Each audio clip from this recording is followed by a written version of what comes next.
할렐루야. 오늘 하루도 우리 하나님께서 또 우리에게 은혜 주시고 또 우리와 함께 해주시기를 간절히 축원합니다.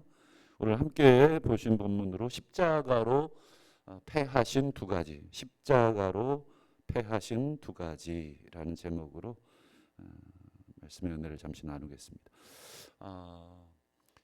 우리가 누군가에게 편지를 쓸 때는 목적 없이 쓰는 경우도 있겠습니다만 대부분 다 어떤 목적을 가지고 편지를 씁니다. 사랑 편지, 연애 편지를 쓰는 것도 사랑하는 사람의 마음을 사로잡는다든지 또는 위로한다든지 내 사랑을 고백한다든지 이런 목적을 가지고 쓰듯이 어떤 모든 종류의 편지는 다 의도와 목적을 가지고 편지를 씁니다. 바울도 골로새서를 쓰는 의도가 있겠죠. 목적이 또 분명합니다. 허공을 치는 것처럼 바울은 살지 않았습니다. 분명하게 자기의 목표와 목적을 세워놓고 골로새서를 쓰는 것도 똑같습니다. 그 목적이 있습니다. 그 중에 이 목적은 뭘까? 본문을 자세히 들여다보면 바울의 목적이 보이겠죠. 왜냐하면 그걸 감출 수가 절대 없습니다. 꼼꼼히 읽어보면 그 목적과 의도가 있습니다. 골로새서를 쭉 읽어보면 바울이 두 가지를 염려하고 또 두 가지와 함께 싸우고 있다 하는 것을 우리가 충분히 볼 수가 있습니다. 첫 번째가 뭘까요? 로마 제국입니다. 이 골로새뿐 아니라 유대교의 그 본산인 이스라엘도 다 로마 제국의 식민 통치 하에 있기 때문에 이 로마 제국과 싸우는데 이거 총칼로 싸우는 게 아니라 사상과 싸운다. 그래서 골로새서 1장에서 계속해서 사도 바울은 로마 제국이 표방했던 모든 것들을 다 뒤집고 있었죠.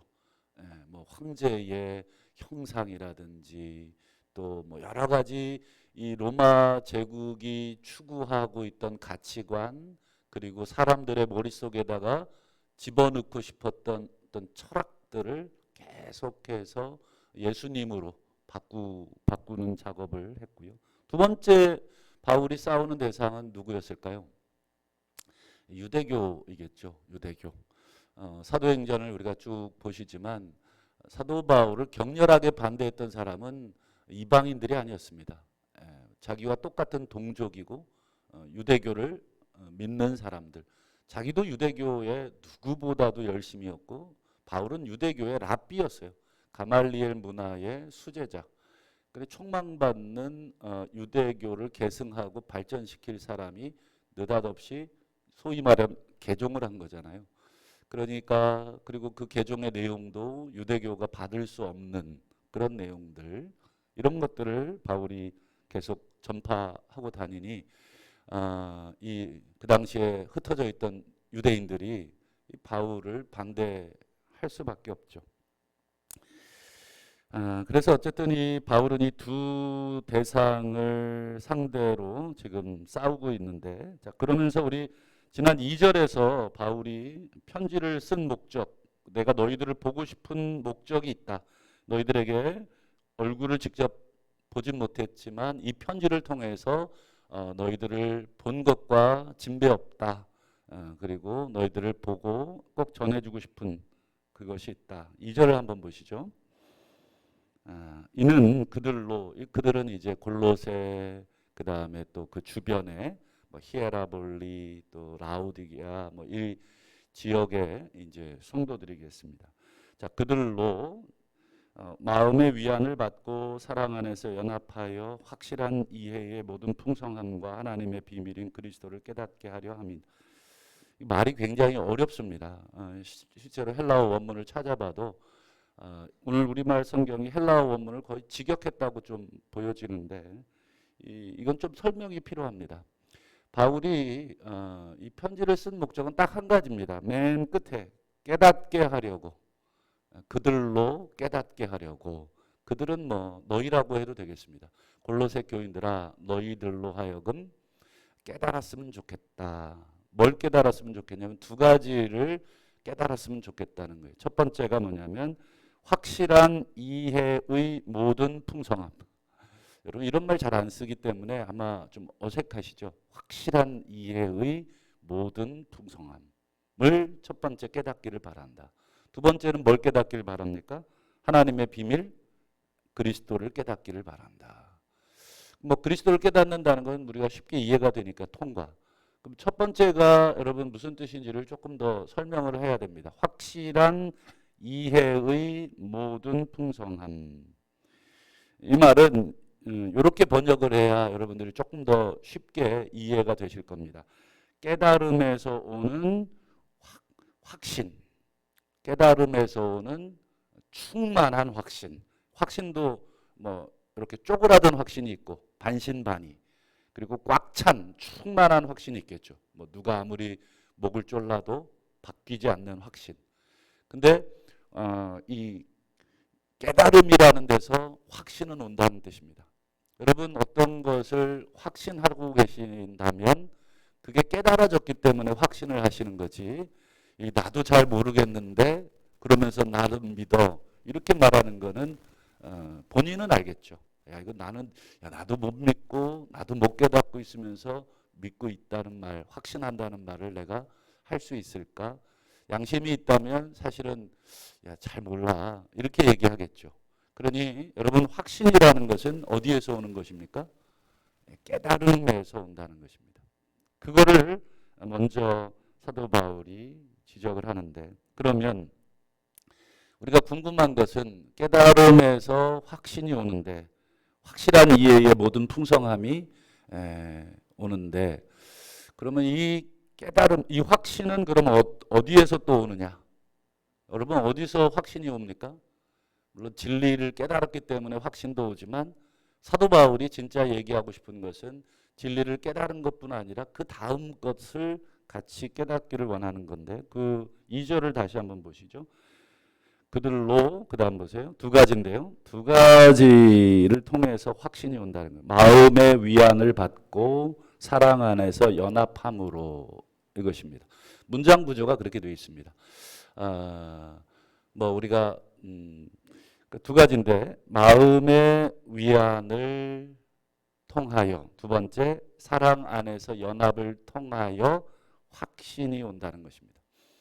깨달음에서만 오는 게 아니라 마음의 위안. 마음의 위안이 뭘까요? 위로, 격려 이런 뜻입니다. 마음의 격려를 받아야 된다. 마음의 위로를 받아야 이 깨달음의 확신이 강해진다는 거예요. 두 번째가 뭐냐면 사랑 안에서 연합을 해야 이 깨달음과 확신이 강해진다는 것입니다. 제가 이 지금 사도 바울의 2절의 말씀을 분명하게 체험한 적이 하나 있습니다. 예전에 제가 몇 번 얘기 드린 것 같은데 신천지에 빠진 한 자매가 있었습니다. 그 친구가 고등부 때까지 고등부를 참 잘 다녔죠. 근데 대학을 가더니 궁금해서 하도, 제가 이제 우리 그 아주 예쁘게 신앙생활을 잘하면 이쁘지 않습니까? 그래서 그 친구 청년부 이제 교육자에게 청년부 잘 나오냐? 그랬더니 잘 안 보여요. 그래요. 그래서 한 달에 한 번이나 올까? 이래요. 그래서 이상하다.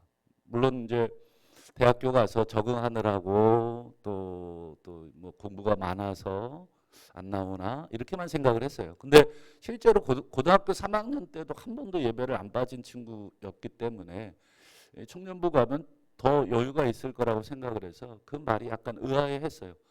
뭐 그런가 보다. 또 뭐 제가 담당하는 또 청년은 아니었고 그냥 뭐, 그리고 잊어버렸습니다. 그리고 이제 한 6개월 또 1년 가까이 지났던 것 같아요. 그래서 잘 안 보여서 그 친구가 궁금해서 또 물어봤어요. 그랬더니 교회를 아예 안 나온다. 그래도 결국은 급기야 신천지에 빠진 것입니다. 결국 이제 뭐 온 교회, 저희 교육자뿐 아니라 부모님 뭐 온 교회가 다 뭐 007 작전을 하다시피 해서 결국은 이제 신천지에서 꺼내 왔습니다. 초창기였기 때문에 그게 이제 좀 가능했던 것 같은데 결국은 꺼내 왔는데, 나중에 이제 그 친구가 뭐라 그래 정상이라고 표현을 하긴 좀 그렇고 다시 이제 신앙생활을 이제 교회에서 이제 잘 하게 돼서 이제 웃으면서 얼굴 보고 웃으면서 이제 옛날 얘기를 할 수 있게 됐어요. 그래서 내가 물어봤어요. 야, 아무개야, 너 그때 왜 거기 그 신천지에 갔냐? 그랬더니 그 친구가 그러는 거예요. 좀 제가 잘 들어볼 만한 가치가 있는 말인데 청년부에서는 느끼지 못했던 사랑과 위로를 신천지에서 받았다는 말을 하는 거예요. 청년부에서 느껴보지 못했던 관심 그리고 사랑을 받았다. 청년부에 가면 어떻습니까, 김은광 목사님? 애들이 막 격하게 환영해주고 막 새로운 친구 막 와 막 이러던가요? 대면대면합니다. 왔나? 쟤 누구야? 못 보던 얼굴이네. 뭐 우리도 새가족 오면은 이렇게 쳐다보면서 새가족 입장에서 굉장히 부담스럽습니다. 와서 뭐 쳐다보고 아유 처음 오셨냐고 악수를 해주는 것도 아니고 이렇게 위아래로 훑어보고 그냥 가요. 그것처럼 참 부담스러운 게 없죠. 우리들도 어디 모임에 갔는데 누군가가 나를 위아래로 훑어보고 뭐 생각하고 그냥 물론 뭐 처음 보는 얼굴이라 그렇게 보겠습니다만 뭐 와서 뭐 처음 오셨습니까? 반갑습니다. 저는 뭐 이 교회 뭐 장로입니다. 이 교회 집사입니다. 처음 뵙는 것 같아서 반가운 마음에 인사드린다. 뭐 이러면은 오해라도 덜 할 텐데 그냥 이렇게 쳐다보고 가면 이놈의 교회는 뭐 이상해 그러고 하잖아요. 이제 그 친구도 고등부 졸업하고 이제 청년부 갔는데 애들이 뭐 우리 어른들처럼 이렇게 뭐 이렇게 마음을 열어주나요? 그냥 위아래로 그냥 훑어보고 그냥 이러고 이제 가니까 그러다가 이제 학교를 갔는데 신천지가 접근한 거예요. 신천지가 접근하면서 같은 과를 통해서 접근한 거죠. 너무 잘해주더래요. 너무 잘해주더래요. 처음에는 그냥 뭐 이제 뭐 일반적으로 다가오고 뭐 학교에 관해서 도와주고 도서관도 자기 자리를 늘 잡아준대요.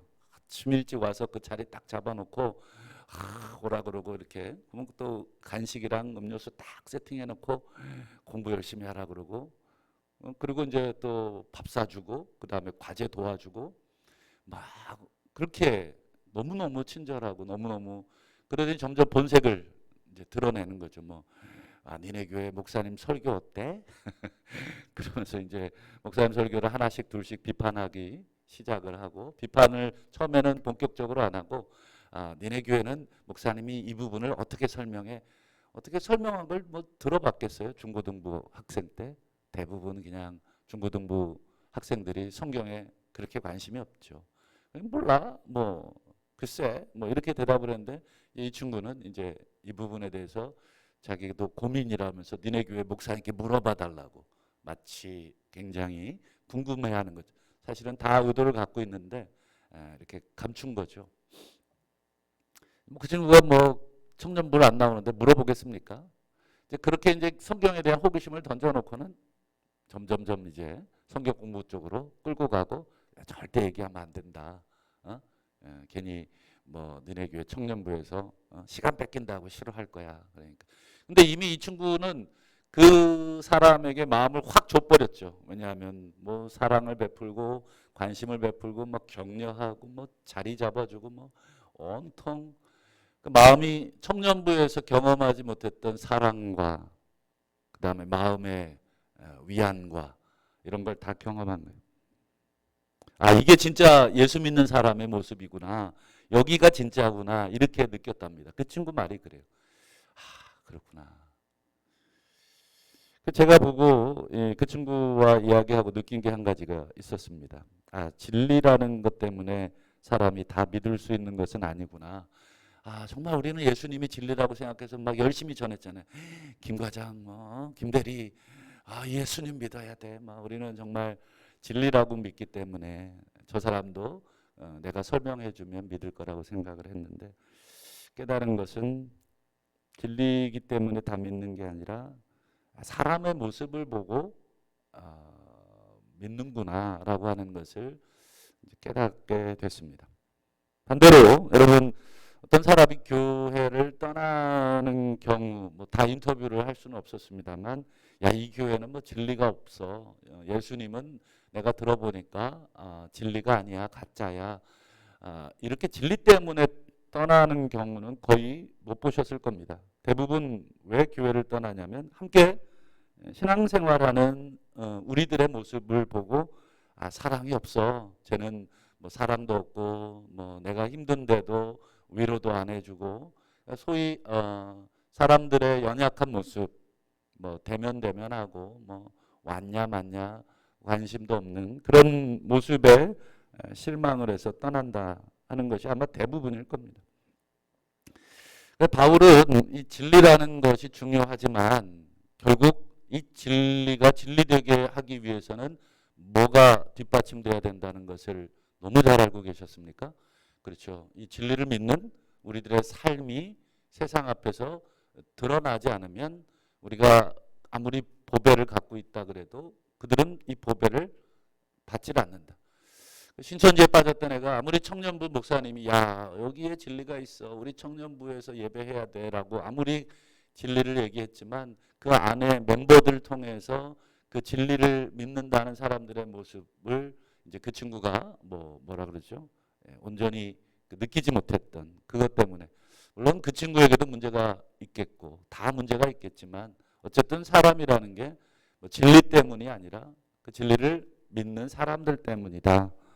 그래서 6절에 어제 우리 보셨잖아요. 6절 한번 보실까요? 같이 한번 읽어보시죠. 시작. 그러므로 너희가 그리스도 예수를 주로 받았으니 그 안에서 행하되. 여기서 주로 받았다는 것은 주님으로 받았다, 주님으로 믿었다, 진리로 믿었다는 거잖아요. 앞에는 진리의 문제입니다. 너희가 진리라고 깨달아지고 그 안에서 보배를 발견했고 예수님만이 참 하나님의 형상이고 이걸 발견했냐. 그 다음 바울은 잘했다. 그럼 구원받았다. 이렇게 얘기하지 않고 뒤에 보시면 그 안에서 행하라. 어제 우리가 살폈습니다만 그 안에서 살아야 된다. 그 진리이신 예수님 안에서 더 정확하게 말하면 예수님의 가르침대로 살아내야 된다. 바울은 정확하게 알고 있었습니다. 우리가 진리를 가지고 있다고 아무리 이야기해도 세상은 믿지 않는다는 거예요. 진리대로 살아갈 때 세상은 그게 2단인지 3단인지 아무 상관없습니다. 거기에 그냥 들어간다는 거죠. 우리도 왜 뭐 친구 따라 어디 갑니까? 강남 간다고.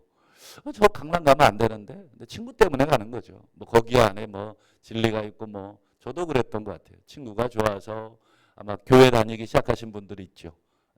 아마 대부분 어릴 때 전도하기가 훨씬 좋아요. 왜냐하면 친구 관계가 믿으니까. 근데 어른이 되면 제대로 된 친구를 만나기가 어렵습니다. 아마 어른이 돼서 뭐 사업차 만나는 사람이 친구가 될까? 뭐 사람 괜찮다 정도는 되지만 그 사람 말 듣고 뭐 어디 간다는 게 여간 힘든 게 아닙니다. 근데 어릴 때는 그게 너무 가능하죠. 뭐 진리를 떠나서 예를 보고 가는 거죠. 예를 보고 교회 가고 예를 보고 절에 가고. 그래서 여러분 사도 바울이 이제 진리 논쟁을 하는 것입니다. 우리 4절을 한번 보실까요?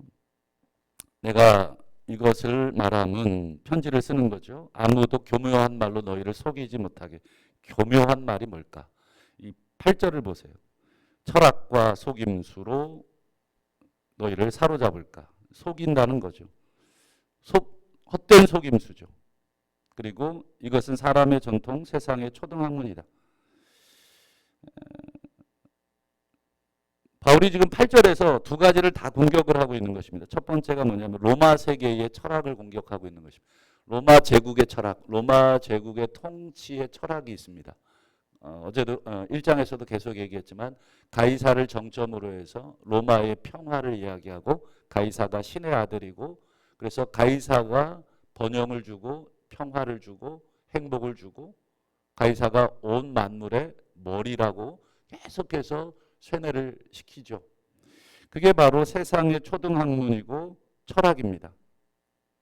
그리고 두 번째 바울이 지금 싸우고 있는 게 뭐냐면 유대교의 가르침입니다. 여기 보시면 헛된 속임수 그리고 사람의 전통.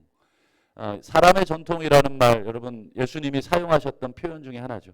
너희가 사람의 가르침으로 하나님의 말씀을 폐하는도다. 장로들의 전통, 이게 우리의 전통입니다. 전혀 성경적이지도 않은데 그동안 해왔던 것이라는 그 미명하에 계속해서 그것들을 고집하는 행동. 여러분, 로마 제국은 사랑이 아니라 총과 칼로 세운 제국이고 가르침이기 때문에 거짓이고, 유대교는 왜 거짓입니까? 사람의 가르침이고, 그리고 율법을 들이대고는 있지만 실제로 그 율법을 살아내지는 않는 삶이 없는 유대교인들의 그 모습 때문에, 그리고는 자기들은 구원받았다는 선민의식을 계속해서 이야기하고 할례를 받았기 때문에 우리는 선민이라는 것을 계속 이야기합니다. 마치 이거랑 똑같습니다. 난 교회 다니니까 구원받았다. 너는 교회 안 다니면 구원 못 받아. 이렇게 가르치는 것과 별반 다름이 없습니다. 바울은 이 두 가지를 경계하라. 로마 제국의 철학과 유대교의 이 헛된 사람의 가르침을 골로새 교회가 이 두 가지의 직면에 있기 때문에 이 두 가지를 함께 지금 경고하고 있는데, 로마 제국에 대해서는 1장에서 우리가 좀 자세히 살폈고, 2장에서는 바울이 유대교에 대해서 조금 더 심도 있게 가르칩니다. 여러분, 유대교의 가장 중요한 가르침 중에 하나가 뭐죠? 이걸 꼭 아셔야 됩니다. 여러분, 기독교의 중요한 가르침이 뭐냐? 유대교의 중요한 가르침이 뭐냐? 그 중에 하나가 할례입니다. 할례. 계속 말씀을 드리지만 할례, 정결법, 이게 아주 유대교에 중요합니다. 그래서 지금도 유대인들은 할례를 행하고 있고, 할례가 왜 중요합니까? 구원받은 백성의 증표기 때문에, 그게 구약에 나온 아브라함 때부터의 가르침의 전통이기 때문입니다. 그래서 이 할례 받은 것으로 유대인들은 문제가 뭐냐면, 나는 구원받아놓았다. 구원을 뭐 떼놓은 당상이다. 우리 이런 말 쓰잖아요. 이 당상관, 정삼품 이상의 관직인데 떼놓은 당상이다. 이 정삼품 이상의 관직은 이미 내 거다는 뜻이에요. 유대인들은 한 번도 나는 구원받지 못했다. 구원은 떼놓은 당상이야. 이렇게 생각을 한 이유가 할례를 받은 것 때문에 그렇습니다. 그러나 바울은 유대교의 할례를 공격합니다. 그건 거짓이다. 그리고 그건 이미 하나님이 폐해버리신 것이다. 하나님이 폐하신 것을 계속 사람이 붙들고 있다는 것이죠. 그게 11절입니다. 11절을 한번 보시죠. 사도 바울이 요상한 말을 하나 하시죠. 자, 유대교의 입장에서 이 말을 읽으면 정말 경로할 만한 말인데요. 보시죠. 또 그 안에서 예수님이죠. 너희가 무슨 할례를 받았다고 합니까? 손 할례가 아니라 손으로 하지 아니한 할례. 손 할례는 당연히 뭐 이제 일반적인 할례가 되겠고, 손으로 행하지 아니한 할례. 그게 뭐냐? 맨 끝에 보면 그리스도 할례라고 돼 있죠. 그리스도께서 행해 주신 할례다. 그럼 그리스도께서 행해 주신 할례는 성경에 나오느냐? 물론 나오죠. 예레미야에 보면 너희가 육신의 할례를 행하지 말고 마음의 할례를 행하라. 이미 구약에도 이 마음의 할례를 강조했습니다. 그러면 손으로 행하지 아니한 할례가 구체적으로 뭔지를 바울이 11절 중간에 보시면 중요한 표현을 합니다. 곧 육의 몸을 벗는 것. 육의 몸을 벗는다는 게 무슨 뜻입니까? 죽으라는 뜻입니까? 물론 그런 뜻도 되겠지만 육이라고 하는 것, 육신이라고 하는 것은 이 사도 바울의 이 용법에 의하면 죄악을 말하는 것이죠. 이 죄악된 몸을 벗어버리는 것이다. 몸이라는 것은 그 삶을 말하니까 죄악된 삶을 벗어버리게 하기 위한 것이 할례의 궁극적 목적이다. 할례라는 것은 그거 가지고 자랑하고 그거 가지고 이방인들 기죽이라고 하나님께서 받으라고 한 게 아니라, 그 할례를 받으라고 한 이유는 이 하나님 백성답게 죄악된 몸을 벗어버리고 예수 그리스도의 옷을 입고 하나님의 백성답게 살아가도록 하기 위한 증표가 할례다. 이게 핵심이다. 그런데 유대교 너희들은 이 할례 받았다는 것 자랑만 하고 전혀 하나님 백성답게 살지 않는다. 그게 로마서 1장과 2장에서 바울이 유대교를 향해서 유대인을 향해서 그렇게 신랄하게 정죄했던 것입니다. 너희 때문에 하나님의 이름이 열방 가운데 모욕을 당하고 있다. 유대인이라고 칭하는 너희가 율법을 자랑하고 하나님 의지하고 할례를 자랑하는 너희 때문에, 그러나 너희가 그 하나님의 뜻은 전혀 행하지 않고 있기 때문에 하나님이 모독을 받는다. 이게 사도 바울이 공격한 유대교 할례의 문제입니다. 할례는 받아도 되고 안 받아도 됩니다. 바울이 할례를 반대했다 그래서 할례를 행하지 않았느냐? 바울이 할례를 행했습니다, 실제로. 근데 할례를 안 행하기도 했습니다. 무슨 뜻입니까? 해도 되고 안 해도 된다는 거예요. 할례를 행하거나 행하지 않거나 핵심은 무엇입니까? 마음의 할례 받은, 그리스도의 할례를 받은 사람처럼 이 육의 몸을 벗는 삶, 죄악의 몸을 벗어버리는 삶, 너희가 그리스도를 주로 믿었으면 그 안에서 행하는 삶이 핵심이지, 할례를 받았냐 안 받았냐 가지고 제발 싸우지 말라는 것입니다. 여러분, 세례 받아야 구원받습니까? 예수 믿어야 구원받죠. 그럼 세례는 무엇입니까? 예수 믿었다는 것을 우리 성도들 앞에서 고백하는 것입니다. 여러분, 결혼식 해야 부부 됩니까? 아니겠죠. 결혼식은 왜 합니까? 우리가 부부가 됐음을 여러 하객들을 모셔놓고 증인 삼기 위해서 결혼식을 하는 것입니다. 형편이 어려워서 아마 우리 부모님 세대 중에는 결혼식을 못하신 부부들도 많죠. 그럼 그거 다 취소입니까? 너희들 결혼식을 안 했으니까 너희들의 결혼은 무효. 아니죠. 결혼이라는 것은 두 사람이, 그리고 사회에서 그냥 제도를 만들기 위해서 혼인 신고를 하라고 하니까 사회적으로 부부를 인정받기 위해서 혼인 신고를 하는 거지. 여러 가지 사회적 제도 보장을 받기 위해서. 그거 안 해도, 사회가 없던 시절, 국가가 없던 시절에는 그러면 여러분 결혼해서 사는 부부들은 다 가짜고 진짜 부부가 아닙니까? 그렇지 않습니다. 여러분, 사랑해서 함께 서로 위하고 살면 그게 부부가 되는 것이고, 그걸 결혼식으로 드러내는 것이고, 혼인 신고로 사회에도 알려주는 것이 되는 것입니다. 할례라는 건 그런 거고 세례라는 건 그런 것이다. 바울이 본질을 자꾸 놓치고 껍질을 자꾸 붙들고 가니까 화가 난 것이죠. 제발 본질을 붙잡아라. 그것을 이제 세례로 바울이 대체합니다. 12절 보시죠. 너희가 세례로 그리스도와 함께 장사되고 또 그 안에서 함께 일으키심을 받았다. 할례 얘기하다가 갑자기 세례 얘기로 바뀌는 것입니다. 할례가 세례로 대체가 됐다.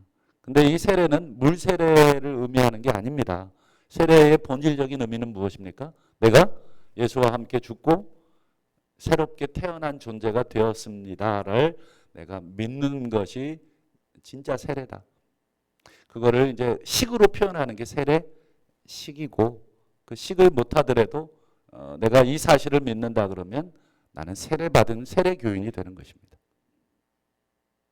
그래서 유명한 갈라디아서 2장 20절, 내가 그리스도와 함께 십자가에 못 박혔습니다. 그런 즉 이제 내가 사는 것은 내 안에 그리스도께서 사시는 것입니다. 완전히 새로운 삶이 내 안에서, 애벌레가 껍질을 까고 완전히 새로운 이 나비가 그 안에서 튀어나오듯이 완전히 새로운 모습이 내 안에서 튀어나오는 것.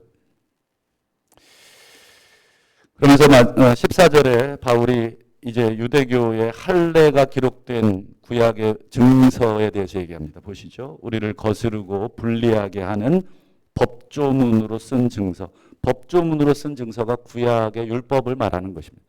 구약의 율법을 지워버리시고 제해버리시고 심지어 뭐 어떻게까지 해버리셨습니까? 십자가에 못 박으셨다.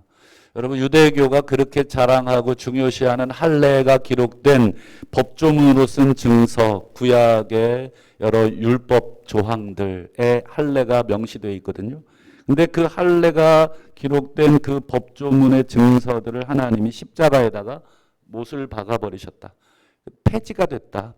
끝났다. 이제 할례로 구원을 논하는 시대는 하나님이 끝내버리셨다. 하나님이 끝내신 것을 다시 십자가에서 끄집어 내려가지고 그거 가슴 속에 붙들고 나는 그래도 할례가 좋아. 나는 그래도 할례를 믿어. 이렇게 가르치는 것은 사람의 전통이다. 그뿐 아니라 바울은 15절 마지막을 보시죠. 통치자들과 권세들을 무력화하여 드러내어 구경거리 삼으시고 그들도 어디다가 못 박으셨습니까? 십자가에 못 박으셨다. 통치자들과 권세는 누굽니까? 로마 황제를 정점으로 한 로마의 권세들을 말하는 것이죠. 세상 권세들. 유대교뿐 아니라 로마까지도 십자가로 하나님이 승리하신 것이다. 말씀을 맺겠습니다. 바울은 하나님께서 두 가지를 폐하셨다. 첫 번째, 십자가로 유대교의 헛된 가르침, 할례겠죠. 두 번째, 로마 제국의 통치 철학과 이념을 모두 폐하셨다. 그럼 뭘 만드셨느냐? 그게 이제 중요한 건데 바로 너희를 만드셨다는 거예요.